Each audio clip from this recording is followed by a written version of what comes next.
मुंबईसह महाराष्ट्रात 13 मतदारसंघात मतदान झालंय। काही ठिकाणी अजूनही मतदान सुरू आहे। संथ गतीने मतदानाचा आरोप उद्धव ठाकरेंनी केला आणि मतदानास दिरंगाई होत असल्यानं पियुष गोयल यांनीही संताप व्यक्त केलाय। पाहूया। जिकडे शिवसेनेला मतं पडतायत तिथे हा विलंब लावला जातोय। निवडणूक आयोगाच्या माध्यमातून खेळला जात असलेला अत्यंत नीच घाणेरडा खेळ आहे। निवडणूक आयोग ही भाजपची चाकरी करते की काय असं म्हणायला याच्यात जरूर व्हावे। मतदान पूर्ण केल्याशिवाय मतदान बंद होऊ शकत नाही। अगदी पहाटेचे 5 वाजले, मी तर म्हणतो मुद्दामून वाजवाच। उद्धव ठाकरेंनी निवडणूक आयोग आणि भाजपवर थेट आरोप केला। मुंबईत दिवसभर संथ गतीने मतदान होत असल्याच्या तक्रारी आल्या। त्यावरून पत्रकार परिषद घेत उद्धव ठाकरेंनी ज्या ठिकाणी शिवसेनेला मतदान होतंय त्याच ठिकाणी विलंब होत असल्याचा आरोप केला। अशा अनेक वस्त्या मी दाखवू शकतो की तिकडे मतदान व्यवस्थित चालले आणि जिथे आमचा टक्का आहे, मी तर उघड सांगतो की जिकडे शिवसेनेला मतं पडतायत तिथे हा विलंब लावला जातोय। त्याच्यामुळे मी परत सांगतो की अशी मतदान केंद्र आणि त्याच्यामध्ये असलेल्या निवडणूक आयुक्तांचे अधिकाऱ्यांचे जे प्रतिनिधी बसलेत त्यांची नावं आणा। उद्या ती बूथ आणि त्यांची नावं मी प्रेसमध्ये जाहीर करेन आणि त्याचबरोबरीने त्यांच्याबद्दल जिथे तक्रार करायची अगदी कोर्टात सुद्धा आपण जाऊ। फोन आणूनही जरी सांगितलं असेल तरी आत गेल्यावरती जो विलंब लागतोय तो विलंब हा त्याला क्षमा नाही करता येणार। आणि मला तर आता स्पष्ट असं दिसतंय की हा निवडणूक आयोगाच्या माध्यमातून खेळला जात असलेला अत्यंत नीच घाणेरडा खेळ आहे। निवडणूक आयोग ही भाजपची चाकरी करते की काय असं म्हणायला याच्यात जरूर व्हावे। मुंबई, ठाणे आणि कल्याणमध्ये बऱ्याच मतदान केंद्रांच्या बाहेर रांगाच्या रांगा दिसल्या, ज्यात वयोवृद्धांपासून महिलांची संख्याही मोठी होती। काही ठिकाणी मतदारांना 4-4 तास रांगेत राहावं लागलं। मुझे लगता है अवेयरनेस बड़ा है, बट लाइन अभी भी बहुत ज़्यादा है। वोटिंग पोल ज़्यादा रखना चाहिए।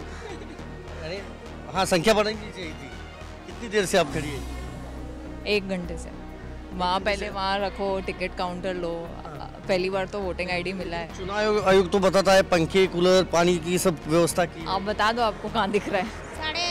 साढ़े 10 बजे से यहाँ पर है हम लोग। क्या कारण? कभी बोलते सर्वे डाउन है, कभी बोलते स्लो काम चल रहा है, कभी तो क्या धूप इतनी चटाचट, पानी नहीं है, कुछ नहीं है। प्रशासन ने किस तरह से व्यवस्था करनी चाहिए थी और उसका अभी फायदा या नुकसान हो रहा है?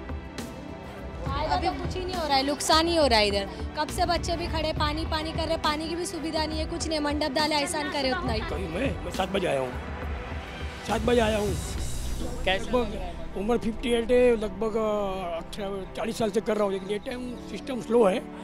भले करना सब नागरिक का फर्ज है, बहुत व्हाट्सएप मैसेज आता है वोट करना चाहिए, लेकिन लाइनिंग और सिस्टम बहुत स्लो है। करके आया मैं अभी। तर हा मोदी सरकारचा डाव असल्याचा आरोप उद्धव ठाकरेंनी केला आणि सकाळचे 5 वाजले तरी मतदान केल्याशिवाय अधिकाऱ्यांना बाहेर पडू देऊ नका असं आवाहन उद्धव ठाकरेंनी केलं।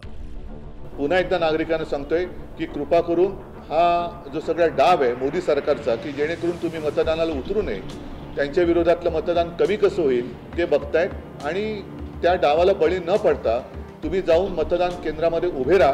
कोणत्याही परिस्थितीत जी लोक तिथे उभी असतील त्यांना मतदान पूर्ण केल्याशिवाय मतदान बंद होऊ शकत नाही। अगदी पहाटेचे 5 वाजले, मी तर म्हणतो मुद्दामून वाजवाच। ज्यांना जे तिकडे निवडणूक अधिकारी किंवा प्रतिनिधी तिथे तुम्हाला विलंब लावतायत, कारण नसताना तुम्हाला छळतायत, तुमची आयडी, तुमची नावं, तुमचं सगळं ओळखपत्र याच्यावरनं जो काही वेळ काढतायत ते तुमचं मतदान केल्याशिवाय त्यांना मतदान केंद्राच्या बाहेर पडू देऊ नका। फक्त उद्धव ठाकरेच नाही तर भाजपचे उत्तर मुंबईचे उमेदवार पियुष गोयल यांनीही संथ गतीने मतदान होत असल्याचा आरोप केलाय। त्यावरून त्यांनी संतापही व्यक्त केला। उद्धव ठाकरेंनी भाजप आणि निवडणूक आयोगावर आरोप केल्यानंतर फडणवीसांनी ट्विट करून उत्तर दिलंय। पराभव दिसत असल्याची टीका फडणवीसांनी केली। मुंबईत संथ गतीने मतदान होत असल्याची तक्रार सर्वप्रथम आम्हीच आयोगाकडे केली, मात्र आता नेहमीप्रमाणे उद्धव ठाकरे यांनी त्यांचं रणगाणं सुरू केलंय। पराभव समोर स्पष्ट दिसत असताना त्यांनी सवयीप्रमाणे मोदीजींवर आरोप करण्यास प्रारंभ केलाय। 4 जून नंतरच्या स्थितीला सामोरं जाण्याची पार्श्वभूमी ते आत्ताच तयार करतायत। शिवाय निवडणूक प्रक्रियेतील अधिकाऱ्यांना धमक्याही दिल्या जात आहेत। माझी तमाम मुंबईकरांना विनंती आहे की मतदान केंद्रावर जा आणि मोठ्या संख्येने मतदान करा। 6 वाजले तरी जितके लोक आतमध्ये असतील त्या प्रत्येकाला मतदान करता येतं, त्यामुळे मतदानाचा आपला हक्क बजावल्याशिवाय राहू नका, असं ट्विट देवेंद्र फडणवीस यांनी केलं। 6 वाजेपर्यंत जे कोणी मतदान केंद्राच्या आवारामध्ये मतदानासाठीच्या रांगेत उभे असतील त्यातल्या प्रत्येक माणसाचं मतदान होईपर्यंत मतदान केंद्राचं कामकाज चालू राहील आणि सर्व वोटर्सचं, सर्व मतदारांचं मतदान पूर्ण झाल्याची खात्री झाल्यावरच मतदानाचं कामकाज थांबवण्यात येईल. संथ गतीनं मतदानाच्या तक्रारीनंतर मुंबईत काही ठिकाणी 6 वाजताच्या नंतरही जे मतदार रांगेत होते त्यांना टोकन देण्यात आलं. म्हणजे 6 वाजताच्या नंतरही त्यांना मतदान करता आलं. मात्र मुंबऱ्यात टोकन न वाटता मतदान केंद्र बंद करण्यात आलं. ज्या पद्धतीनं मतदानाची वेळ जी आहे ती 6 वाजेपर्यंत होती आणि त्यानंतर ही वेळ जी आहे ती आता थांबवण्यात आलेली आहे. परंतु 6च्या आधी जे मतदार रांगेत उभे आहेत यांना विशेष टोकन जो आहे तो देण्यात आलेला आहे. निवडणूक आयोगानं आधी जाहीर केलेलं आहे की जे 6च्या आधी रांगेमध्ये जे मतदार असतील त्यांना मतदान करता येणार आहे आणि त्यामुळेच अशा पद्धतीनं हे टोकनचं वाटप जे आहे ते या ठिकाणी करण्यात आलेलं आपल्याला पाहायला मिळतं. हे टोकन वाटले जात आहेत आणि जेवढे मतदार रांगेमध्ये आहेत त्यांना आता मतदानाचा हक्क जो आहे तो बजावता येणार आहे. पत्रकार परिषदेनंतर उद्धव ठाकरे मुंबईतल्या रस्त्यावर आले आणि मतदान केंद्राबाहेर रांगेतल्या मतदारांचं मतदान पूर्ण करून घेण्याच्या सूचना पदाधिकाऱ्यांना दिल्या.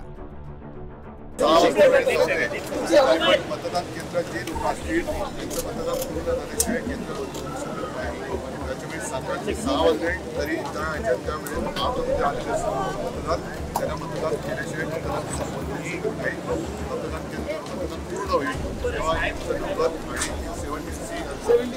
सगळं कंपोज झाले सगळं करून घ्या आणि कोणी शेवटपर्यंत सुरू नका. मुंबईत मुद्दाम संथ गतीनं मतदान झाल्याचा आरोप झाला तर ठाकरे गटाच्या आदेश बांदेकरांनी पवईत हिरानंदानीच्या मतदान केंद्रावर ईव्हीएम बंद झाल्याचा आरोप केला.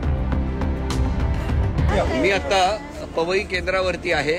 हिरानंदानी सारखा सुशिक्षित एरिया आहे आणि या ठिकाणी सगळ्यांची एकंदरीत रिॲक्शन आपण बघितली तर इकडची 58, 57 ही जी मुख्य सगळी जी यादी आहेत या सगळ्या बंद झालेल्या आहेत. सगळ्या मशिनरी बंद आहेत आणि अत्यंत चुकीच्या पद्धतीने काय रिॲक्शन आहे. आम्ही इकडेच उभे आहोत, पुन्हा उभे आहोत आणि कोणी उत्तरच देत नाही. झोनल ऑफिसर काय करतायत, अश्विनी काय करतायत माहिती नाही.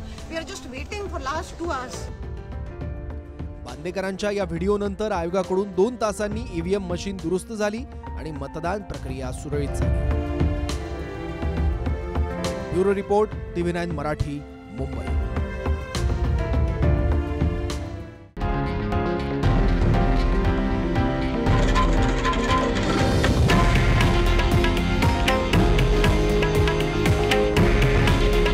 हे आहे देशातील नंबर 1 न्यूज नेटवर्क आणि आपण पाहत आहात TV9 मराठी. काळजी तुमची, हित महाराष्ट्राचं.